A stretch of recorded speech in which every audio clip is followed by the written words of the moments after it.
I'm just wondering, you talked about the ref there, and you said he was crooked. You've described how obviously it took a while before the ref got in there and stopped it.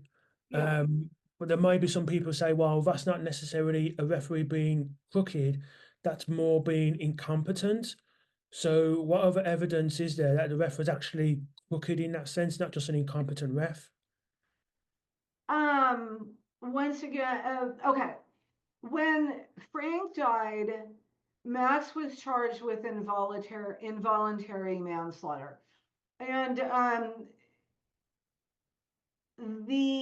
there was an investigation, but it was a sham investigation. In fact, at all of the investigations and various court depositions and trials that Max would testify at throughout his lifetime. When Max was guilty, he would repeatedly plead the fifth. So during the investigations into Frankie's death and boxing in general, as it was being conducted in the state of California, he repeatedly pled the fifth at all these things, so as not to incriminate himself.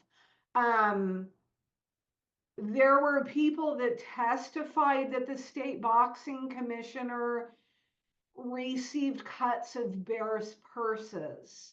And I go into it in detail during those fixed fight investigations, those previous fixed fight investigations, where you can see that the same boxing commissioner, Charles Trong, who it turns out was getting cuts of Baer's purses, you can see where he's shielding Max from any kind of consequence when he was, when he was involved with gamblers and with these fixed fights. Um, the referee, Toby Irwin, was said to be a favored pet of the commissioner who sent him around the state to referee other fixed fights.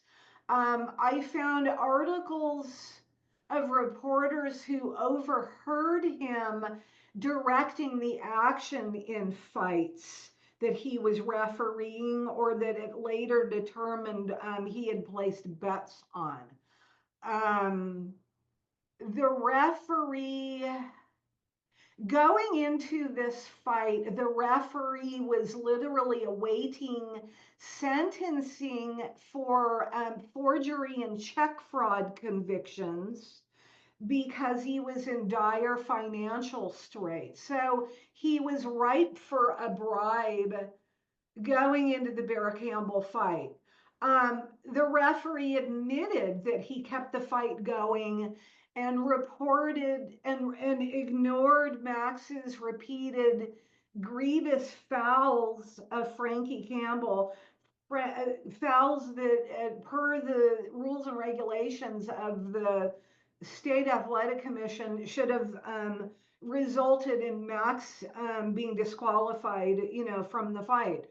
Um, but and then Toby Irwin admitted that he was aware of the fact that the racketeers didn't want wanted Frankie Campbell to last to the fifth round, but no more. No earlier, no later. He had to be done in the fifth round. So there's things that I go into in the book, in particular the second round of the Baer Campbell fight, and there were just grievous fouls, and Irwin ignored it. And even reporters said that, you could tell that he was stringing this along until the fifth round. So it was obvious to everyone what Tony Irwin was doing, and he even admitted that he was doing it. Frankie's manager, Cal Working, testified at the trials that he had begged Charles Trong, the state commissioner, on no less than 5 separate occasions.